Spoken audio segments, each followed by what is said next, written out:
I know a lot of you guys have been chomping at the bit for me to show you more stuff on layout. So I just wanted to go over some things on this job and kind of help you out with the whole layout thing. But hope everyone's well. Man, we got a huge snowstorm out there, so we're getting lots of snow right now. It's gonna be a white Christmas for sure. So anyways, hope you guys are doing good, man. I'm doing fantastic. So yeah, if you guys have any questions about what you're seeing in the stream here, leave them down in the comment if it's the replay, or you can ask now live. Hey Dibs, how's it going, my brother? How's it going, man? Right on, dude. Okay, so I'm gonna flip the camera around and I'll show you what's going on. Oh, again, of course. I always gotta flip my, boom. All right. So yesterday you've seen we didn't have anything done. It was just all open. So yesterday we got the layout all done, and we got some framing done. I just wanted to show you guys the prints real quick. So basically, our two pieces of work are this elevator area and then this back stairwell area, which is over there. Okay.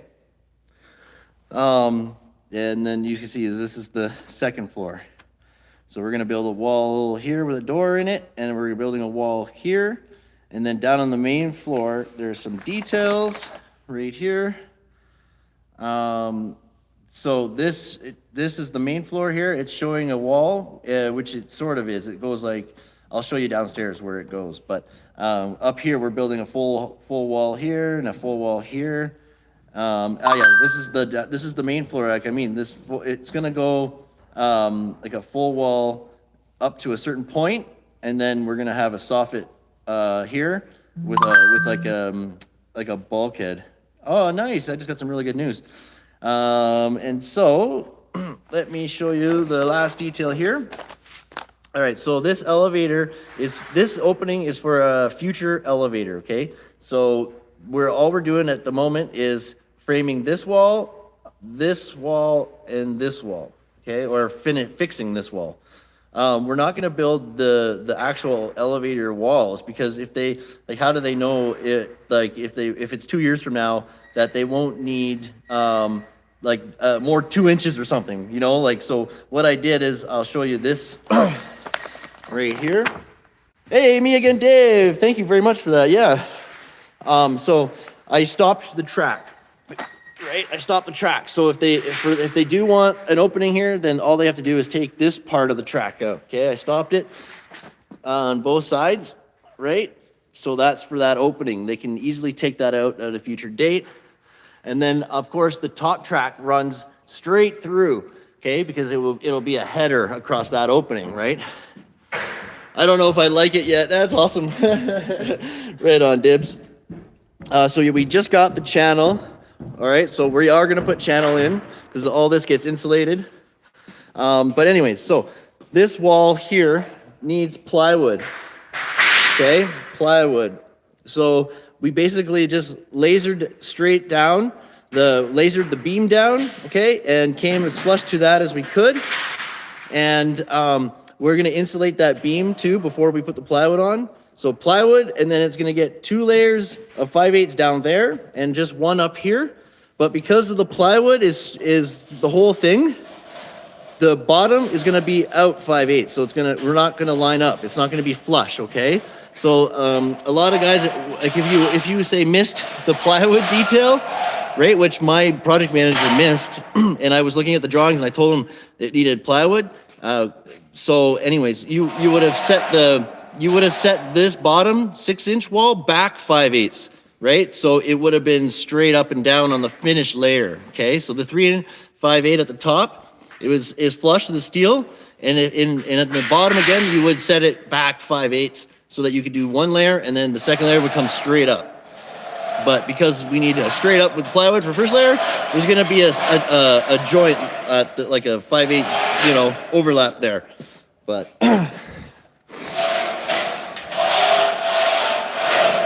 yeah, so when I'm going with the prints, like the hash marks on this one were all to like center of wall, right? So I had to do the math and get all, to get everything properly, whatever, right? Oh, I got to put a screw in that too.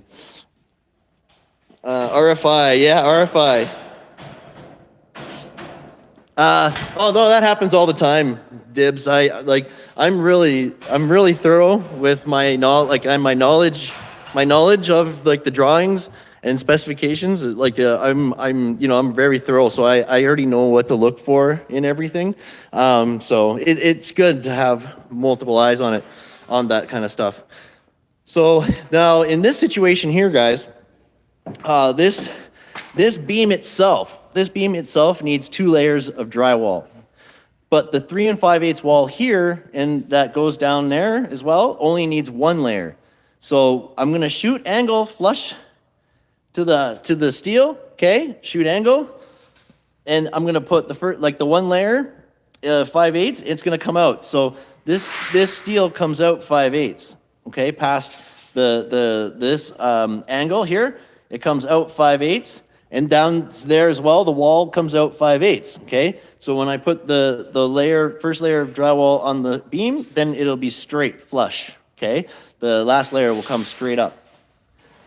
Over here, we're gonna do the same sort of thing. We're gonna come out, down, right?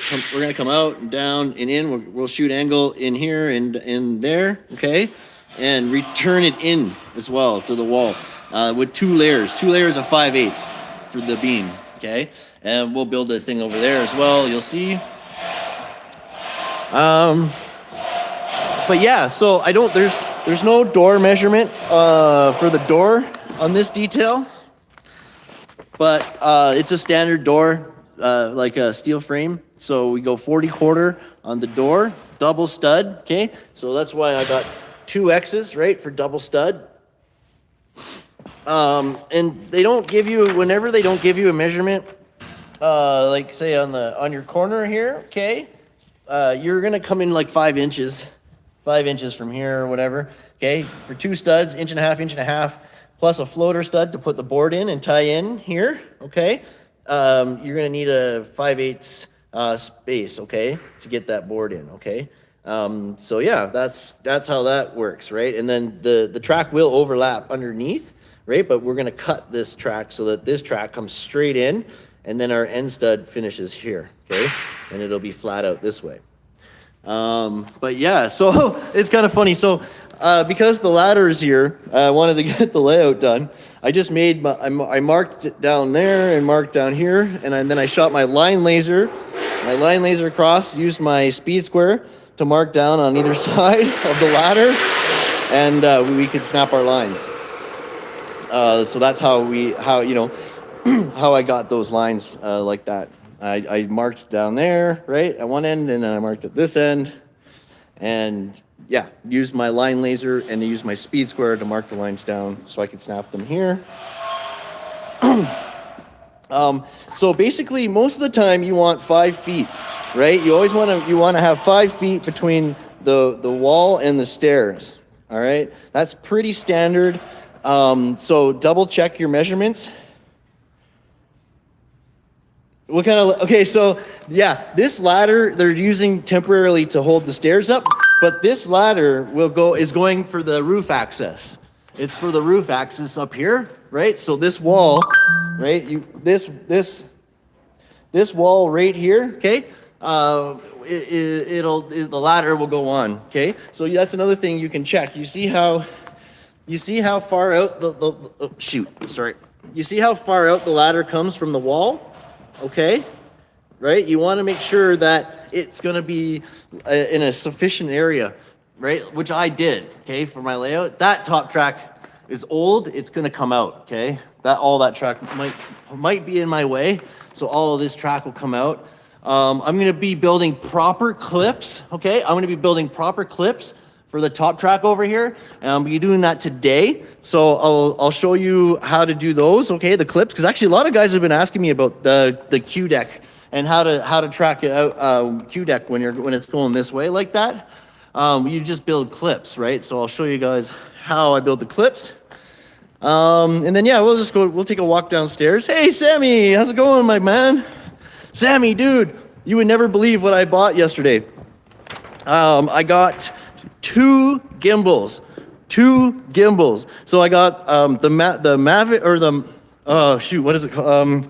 The Aircross 2, what is it? The Mavo? Yeah, the Mavo Aircross 2, and I got the Mavo Air. So, oh man, the Air is the one with the handles, right? And the Aircross is like the gimbal on the tripod type thing. So it's gonna be awesome.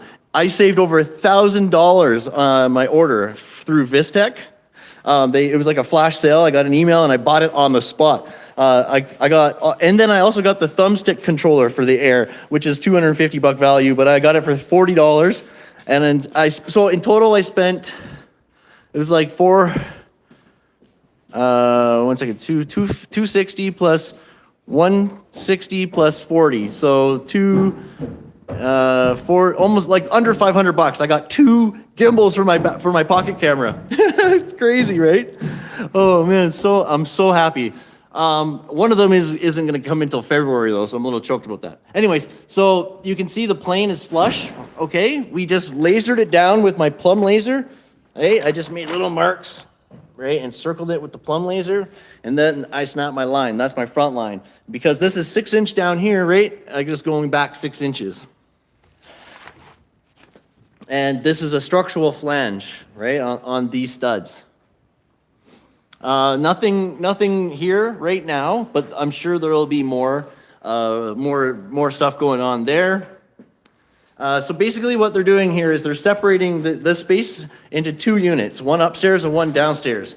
So this will be completely closed off, right? Access is through this door, and there'll be like maybe reception and then upstairs.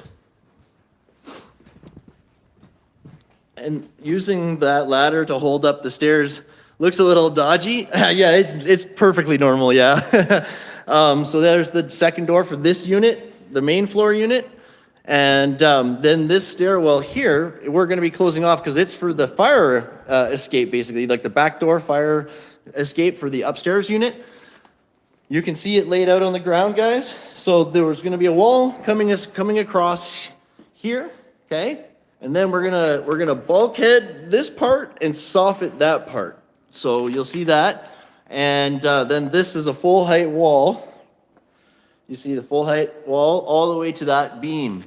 Okay, and it's gonna line up the same as the wall up there. I came 5/8 past the steel so that I can get one layer of drywall on that beam and insulate it before I put the second layer on, like the second layer on the beam will be the first layer on the steel stud up there and there. So, but I'm gonna build up there and drywall it and tape it, and then I'll build the wall down here. So I can build scaffolding, and I have this all open for as long as I need it, right?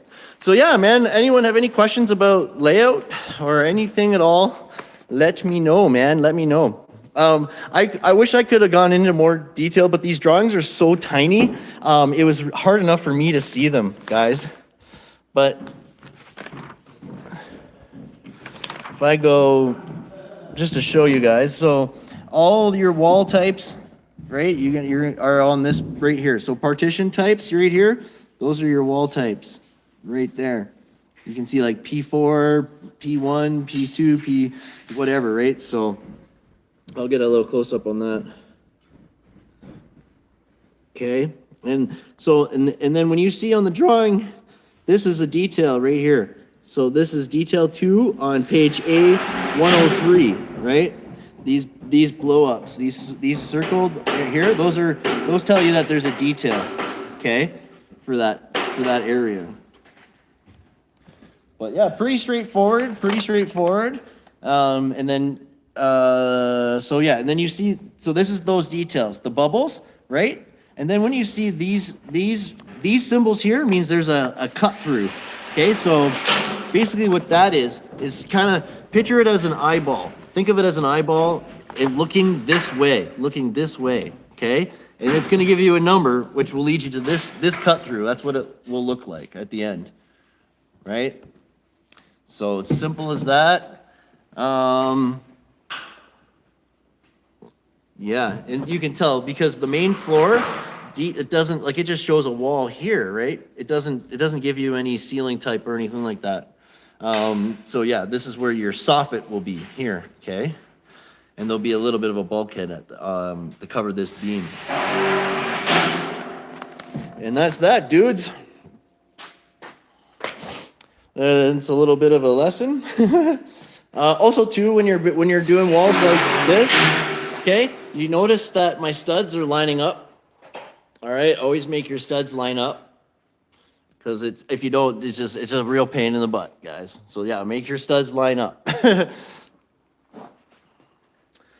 Okay, that's about that. So yeah, if anybody has any questions, let me know now, or forever hold your peace. No, just kidding. No, if you guys do have any questions, leave them below in the comments. And I like you guys know, I get back to absolutely everybody in the comments, good or bad. So good to see you guys. Thanks for coming and hanging a bit, Dibs, and me again, Dave.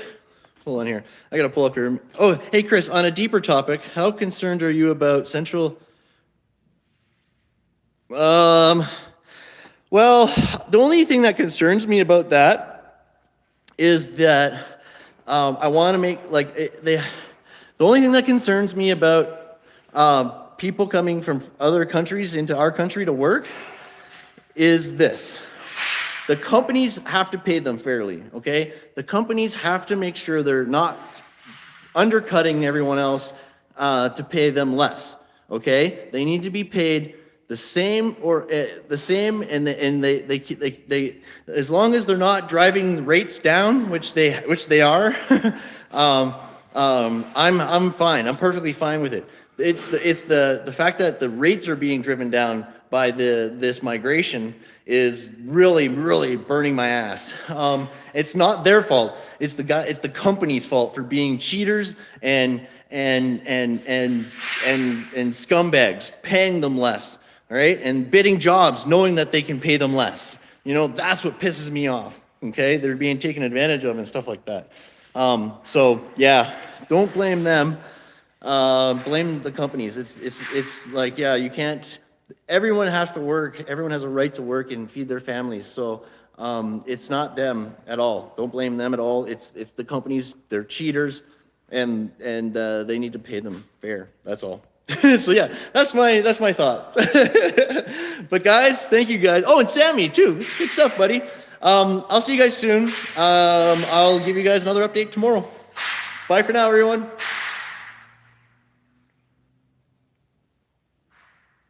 Yes, exactly. It's the system. 100%, Dave.